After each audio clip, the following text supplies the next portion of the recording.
कुंभ का मेला आस्था, अध्यात्म और रहस्यमय अनुभवों की अद्भुत गाथा। भूमिका भारत जहां आस्था, परंपरा और संस्कृति का अनूठा संगम होता है, वहां कुंभ का मेला न केवल धार्मिक दृष्टि से बल्कि ऐतिहासिक, सामाजिक और सांस्कृतिक रूप से भी अत्यंत महत्वपूर्ण है। ये मेला विश्व का सबसे बड़ा धार्मिक आयोजन माना जाता है, जहां लाखों करोड़ों श्रद्धालु, संत, साधु, महात्मा, नागा बाबा, अघोरी और विभिन्न संप्रदायों के साधक एकत्रित होते हैं। ये कथा कुंभ मेले की दिव्यता, रहस्य और उसमें एक आम व्यक्ति के अनुभवों की रोमांचक यात्रा को दर्शाती है। कथा का प्रारंभ एक आस्थावान यात्री की खोज। रमेश, एक साधारण मध्यम वर्गीय व्यक्ति, हमेशा से आध्यात्म और भारतीय संस्कृति के प्रति जिज्ञासु रहा था। वह धार्मिक पुस्तकों और ग्रंथों को पढ़ता था, लेकिन उसका जीवन एक सामान्य नौकरी और परिवार की जिम्मेदारियों में उलझा हुआ था। उसने कुंभ मेले के बारे में बहुत सुना था, पर कभी वहां जाने का अवसर नहीं मिला। इस बार जब प्रयागराज में महाकुंभ का आयोजन हुआ, तो उसने निश्चय किया कि वह इस अद्भुत मेले का हिस्सा बनेगा। उसने अपने मित्र अनिल से बात की, जो पहले भी कुंभ मेले में जा चुका था। अनिल ने उसे बताया कि कुंभ केवल एक मेला नहीं, बल्कि एक आध्यात्मिक यात्रा है, जहां व्यक्ति स्वयं को खोज सकता है।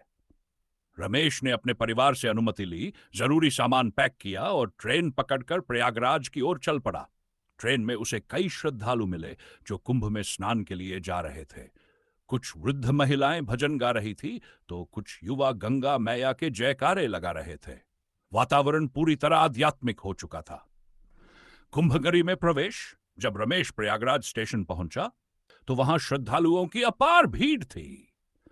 हर तरफ भगवा ध्वज लहरा रहे थे, साधु संतों के प्रवचन हो रहे थे और गंगा तट की ओर बढ़ती हुई अपार जनसंख्या एक दिव्य अनुभूति दे रही थी। स्टेशन से बाहर निकलते ही उसे हर तरफ कुंभ के स्वागत बैनर दिखाई दिए। हर हर गाय जैसे उद्घोष पूरे वातावरण को आध्यात्मिक बना रहे थे। रमेश ने देखा कि सड़कें तीर्थयात्रियों से भरी पड़ी थी। अलग अलग अखाड़ों के संत अपने अनुयायियों के साथ कुंभ नगरी में प्रवेश कर रहे थे। उसने महसूस किया कि यह केवल एक धार्मिक आयोजन नहीं, बल्कि हजारों वर्षों से चली आ रही सनातन परंपरा का जीवंत प्रमाण है। शाही स्नान और साधुओं का अद्भुत दृश्य। सुबह ब्रह्म मुहूर्त में रमेश स्नान के लिए संगम की ओर बढ़ा। संगम, जहां गंगा, यमुना और अदृश्य सरस्वती मिलती है, उसे देखने की अपार इच्छा थी। जैसे ही वह संगम तट पर पहुंचा, उसने देखा कि वहां असंख्य लोग स्नान के लिए एकत्रित हुए थे। सबसे पहले नागा साधुओं का शाही स्नान होना था। ये नागा साधु नग्न शरीर पर भस्म लगाए, त्रिशूल और डमरू के साथ नृत्य कर रहे थे। उनके चेहरे पर अद्भुत तेज था। रमेश मंत्रमुग्ध होकर यह दृश्य देख रहा था।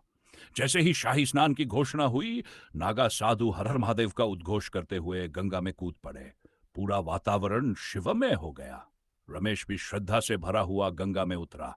जैसे ही उसने गंगा जल को अपने शरीर पर डाला, उसे एक अनोखी शांति और ऊर्जा का अनुभव हुआ, मानो उसकी समस्त परेशानियां और मानसिक तनाव गंगा की लहरों में बह गए हों। अखाड़ों की दिव्यता और संतों की संगति। स्नान के बाद रमेश ने मेले में घूमने का निश्चय किया।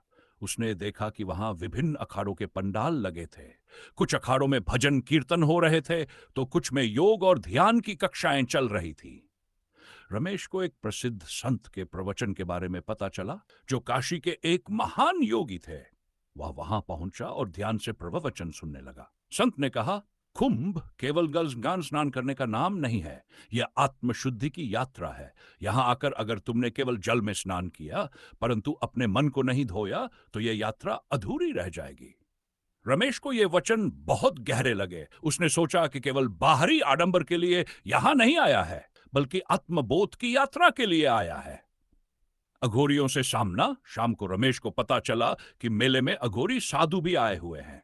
ये अघोरी श्मशान साधना करते हैं और मृत्यु को ब्रह्म का द्वार मानते हैं। रमेश जिज्ञासा से भरा हुआ उनके शिविर की ओर बढ़ा। वहां का दृश्य अजीब था। कुछ अघोरी हड्डियों की माला पहने ध्यान में लीन थे, तो कुछ भस्म से ढके हुए गहन साधना कर रहे थे। रमेश ने हिम्मत करके एक अघोरी से पूछा, महाराज, आप लोग मृत्यु के इतने निकट क्यों रहते हैं? अघोरी ने हंसते हुए उत्तर दिया, मृत्यु से डरता वही है जो जीवन को नहीं जानता। जब तुम जीवन को जान लोगे तो मृत्यु भी एक सुंदर सत्य लगेगी। रमेश को यह उत्तर रहस्यमय लगा, पर उसने महसूस किया कि कुंभ केवल पूजा पाठ का स्थान नहीं है, बल्कि यह गहरे आध्यात्मिक रहस्यों की भूमि है। विदाई और आत्मबोध। कई दिनों तक कुंभ मेले में रहने के बाद रमेश के भीतर एक नया परिवर्तन आ गया था। उसने साधुओं से ध्यान और योग की शिक्षा ली, विभिन्न संतों के प्रवचन सुने और जीवन के गहरे अर्थों को समझने का प्रयास किया। जब वह वापसी के लिए ट्रेन में बैठा तो उसका मन हल्का था। उसने महसूस किया कि कुंभ केवल बाहरी आडंबर नहीं, बल्कि एक आंतरिक यात्रा है। गंगा में स्नान करने से शरीर शुद्ध होता है, लेकिन साधुओं और संतों के सान्निध्य में मन और आत्मा शुद्ध होती है। कुंभ की यह यात्रा रमेश के लिए केवल कुछ दिनों का अनुभव नहीं था, बल्कि यह जीवन भर की सीख बन गई। निष्कर्ष, कुंभ मेला केवल एक धार्मिक आयोजन नहीं, बल्कि भारतीय संस्कृति, आस्था और अध्यात्म का महासंगम है। यहां आकर कोई भी व्यक्ति केवल बाहरी रस्मों में ही नहीं उलझता, बल्कि आत्म परिष्कार और आत्मबोध की ओर अग्रसर होता है। रमेश की यह यात्रा बताती है कि कुंभ केवल एक मेला नहीं, बल्कि जीवन को समझने का एक माध्यम है। यह आत्मा की गहराइयों में उतरने का एक अवसर है, जहां आस्था, श्रद्धा और आत्मबोध एक साथ प्रवाहित होते हैं, जैसे संगम में गंगा, यमुना और सरस्वती मिलती है। कुंभ अनंत है, कुंभ पवित्र है और कुंभ आत्मा का दर्पण है।